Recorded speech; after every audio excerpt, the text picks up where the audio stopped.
Welcome to the Natural Cycle. This is a channel where we attempt to solidify the absolute. We appreciate you joining us. Thank you for tuning in. Today we explore the psychology of internalized beliefs. We explore how human beings come to believe what they believe about themselves, and how much of what we call identity may actually be constructed through experience, repetition, and emotional learning.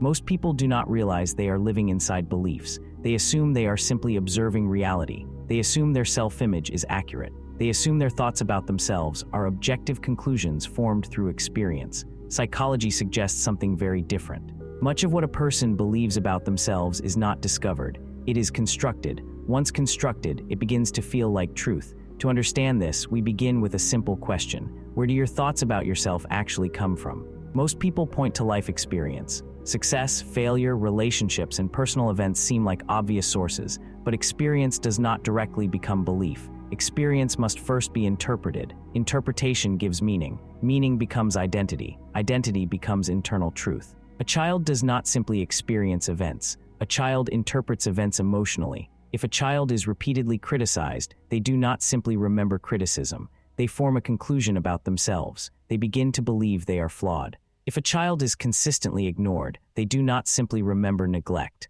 They begin to believe they are unimportant. If a child is valued only when they perform, they do not simply remember achievement. They begin to believe their worth depends on performance. These early interpretations become internalized beliefs. At first, they are flexible. Over time, they become automatic. Eventually, they stop feeling like beliefs. They feel like facts. This transition is one of the most important mechanisms in psychology. A belief can be questioned. A fact feels permanent. Once an interpretation becomes fully internalized, it no longer feels like interpretation. It feels like reality itself. Sigmund Freud was one of the first thinkers to explore this idea in depth. He proposed that childhood experiences shape unconscious patterns that continue influencing behavior throughout life. Freud argued that individuals are often unaware of the true sources of their motivations. The mind contains unconscious material that operates beneath awareness, yet still guides thought and behavior. Later psychoanalytic thinkers expanded this framework. Melanie Klein and Donald Winnicott focused on how children internalize emotional relationships. Klein proposed that early relational experiences are internalized in deep psychological forms that shape inner emotional life. Winnicott introduced the idea of the true self and the false self. He suggested that when a child must adapt too strongly to external expectations, they may develop a false self that hides authentic emotional experience. Over time, the individual may lose contact with their spontaneous inner world and begin living according to internalized expectations. In this sense, internalized beliefs are not abstract ideas. They are emotional structures formed through relationship. This is where the inner voice becomes important. The inner voice is often assumed to be personal thought.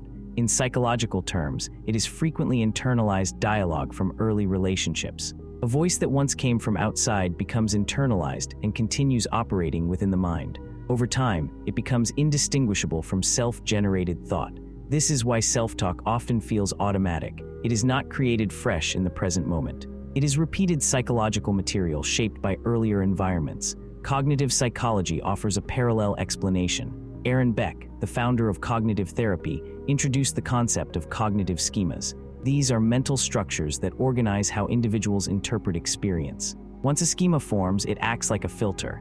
It determines what is noticed, what is ignored, and how events are interpreted. For example, a person with a defectiveness schema may interpret neutral social cues as rejection. A person with a failure schema may interpret setbacks as confirmation of inadequacy. The external event remains the same. The internal interpretation changes everything. These schemas often operate automatically. They shape perception without conscious awareness. This is why internalized beliefs feel so stable. They are not just thoughts, they are interpretive systems. Albert Bandura's social learning theory adds another layer. Bandura demonstrated that people learn not only through direct experience, but also through observation.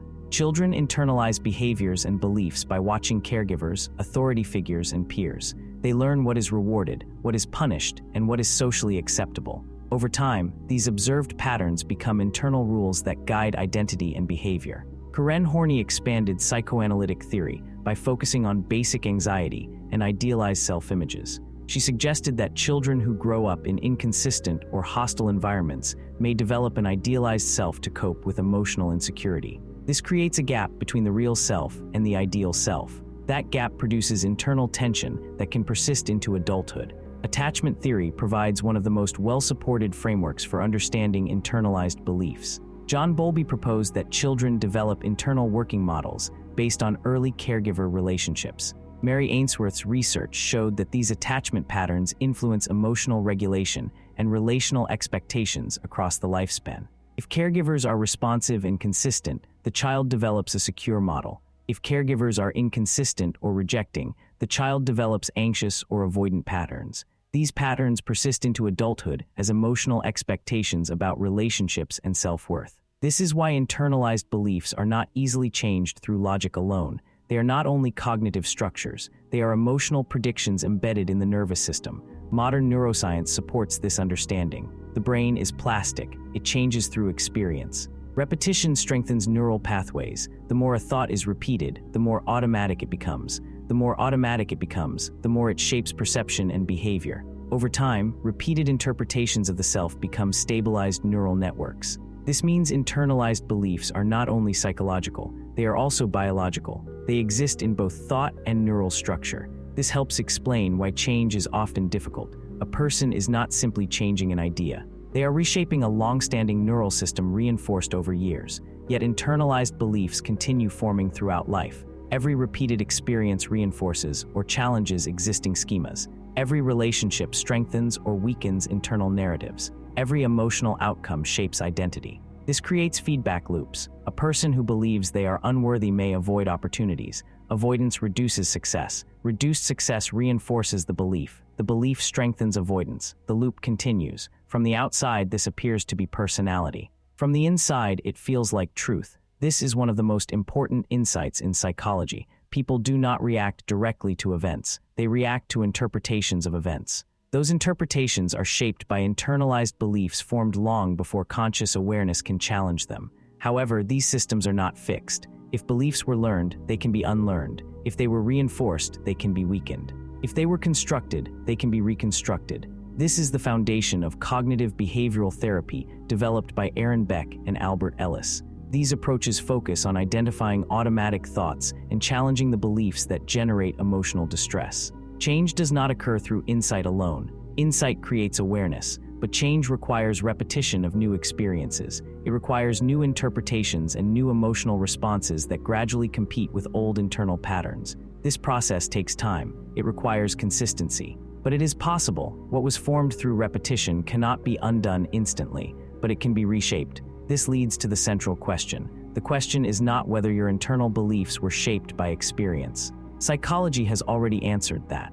The question is whether you are still living inside interpretations that no longer match your present reality. And if so, whether you are willing to examine those beliefs closely enough to begin changing the internal structures that continue shaping how you see yourself, how you see others, and how you move through the world. Thank you for watching The Natural Cycle. If you found value in this exploration, please subscribe for more videos.